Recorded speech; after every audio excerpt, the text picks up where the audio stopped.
In our digital lives today, it just feels like we're always, always on guard, doesn't it? Mhm. Ads are everywhere. Trackers seem to follow every single click. And that whole idea of real online privacy sometimes feels like a myth. Yeah, it really does. It's a constant battle. So, yeah, it's no wonder people are looking for tools, right? Hmm. Tools that promise, better security, more privacy.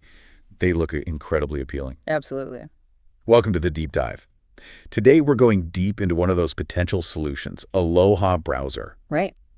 We've got a bunch of interesting sources here, and our goal, our mission today, is basically to pull them apart. We want to get to the core nuggets of knowledge about Aloha. Okay. What are its key features? What makes it different? What do you get if you pay for premium? We want you to be able to quickly see what it offers and, figure out if it might be right for you. Sounds good. Okay, so let's unpack this. How exactly is Aloha Browser trying to tackle these modern online headaches? That's a really good starting point because, lots of browsers have an incognito mode or something similar. Sure. But what seems to set Aloha apart right from the start is how deeply it builds in privacy and security. It's not just an afterthought. Okay. Aloha Mobile developed it with this really clear focus. You often hear it called the Aloha Private app, and that's because its whole foundation is about giving you a genuinely secure private space online.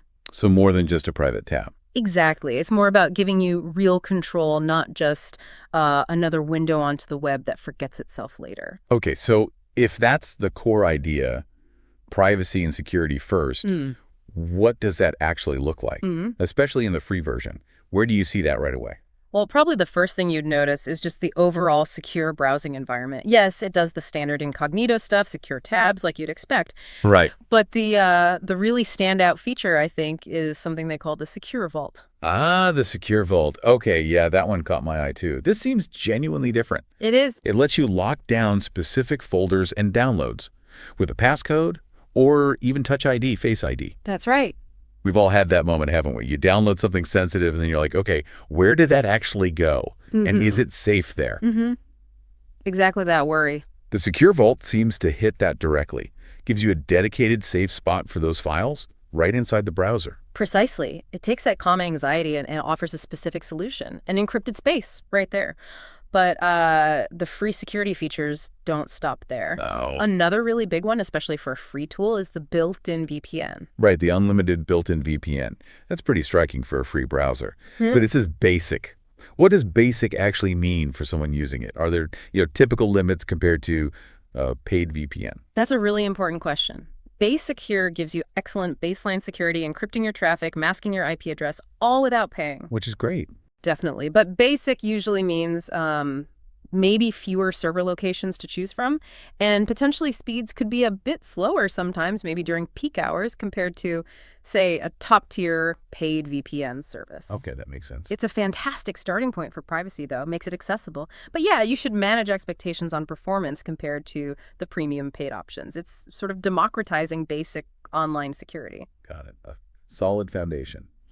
And thinking about another annoyance, invasive ads, those relentless trackers. Aloha has blockers for those built right in too, doesn't it? Yes, and that's key. It's not an add-on you need to find and install. It's part of the core package. Which means a cleaner, probably faster browsing experience straight out of the box. Exactly. Less clutter, faster loading times. And the tracker blocking really reduces your digital footprint, which is huge for privacy. You're not leaving those little breadcrumbs everywhere. Right. Minimizing how much data you're just handing over without realizing it. Precisely. And it's not just about what happens while you browse. Aloha also seems to have a pretty robust file manager built in. Oh, yeah. Like for downloads? Yeah, you can download videos, music, other files directly. It even has a media player included, so you can play things offline. Plus, it supports Wi-Fi file sharing, so, moving files between your phone and computer, things like that. It's quite comprehensive, makes the browser more of a utility hub. Okay, so it's doing more than just showing web pages. Now, beyond the sort of everyday privacy tools for the internet we use now, Aloha seems to be looking ahead too. And this next bit is really interesting, especially if you're curious about the whole decentralized web thing. Yeah. Native Web3 support. Yeah, this is where Aloha really positions itself as maybe more than just a browser. It's like a portal to the next phase of the internet. So what does native Web3 support actually let you do? Well, it means you can directly interact with things built on blockchain technology. So think like blockchain games, sometimes called GameFi, or dApps. Those are decentralized applications, apps without a central company controlling them. DAOs, which are like community-run organizations, and DeFi platforms for decentralized finance. Right. It basically lets you access and use this new wave of web services directly, giving you potentially more ownership, more direct control in this evolving digital world. So it's kind of future-proofing your browsing. Yeah. That's smart. Now, there was one other feature that really jumped out at me as unique, Traffic Mask. This isn't the VPN, right? It's something else. You're right, it's totally distinct. Traffic Mask is designed specifically to let you access blocked or restricted websites. Okay.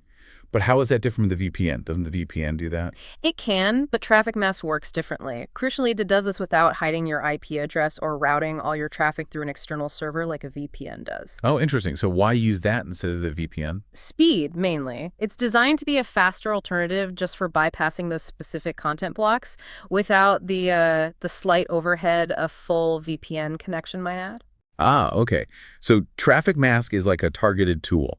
If you just need to get past a block quickly, use that. If you need full privacy and IP masking, use the VPN. Exactly. It gives you options depending on what you actually need in that moment. It's quite a clever distinction, actually. Yeah, that provides flexibility. Okay, so that covers a lot of the free features. But like many services, there's also Aloha Premium. Right. The paid subscription, which builds on the free version quite significantly. And the biggest upgrade there seems to be the VPN, right?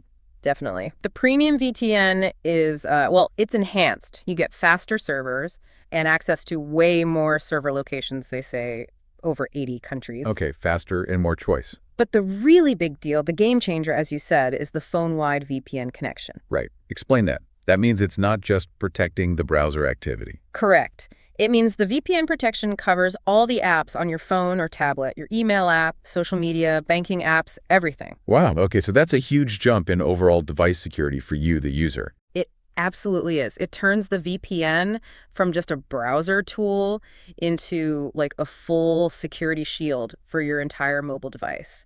That's a significant upgrade if you connect it to the bigger picture of mobile security. Definitely. Are there other perks with Premium? Yeah, there are a few others. Things like support for handling ZIP files, which can be handy for downloads. And you get access to exclusive color themes and wallpapers for the browser, for customization. Nice little quality of life touches. Exactly. Things that make the experience a bit nicer, a bit more personal if you choose to subscribe. And pricing. Pretty standard subscription, I assume. Yep, usually monthly or annual options. The prices can vary a little depending on your region, as is common. And you can get it through the usual places, App Store or Google Play. Directly in the app through Apple or Google. Or you can set up an Aloha profile account on their website and pay through there with different methods. Pretty standard ways to subscribe. So when you step back and look at it all, it's fascinating how Aloha seems to be positioning itself. It's not just another browser option. No, it feels like more. Yeah, it's aiming to be this comprehensive mobile privacy ecosystem almost. A kind of all-in-one solution if your main priorities are privacy, security, and having a lot of features backed in, especially on your phone. So there you have it. A pretty detailed look at Aloha Browser. I mean, its real strength seems to be how it mixes those core privacy things incognito, that secure vault, with genuinely useful tools like the free VPN and that unique Traffic Mask feature. Right. And then it throws in the forward-looking Web3 support, too. It's quite a package. It really is. And pulling all this apart kind of raises a big question for you, the listener, to think about. Yeah. In this digital world we're all living in, how much do you really value your digital privacy and, your control over your online life? And then based on that, what tools like Aloha or maybe others are going to best serve your specific needs to get that balance right?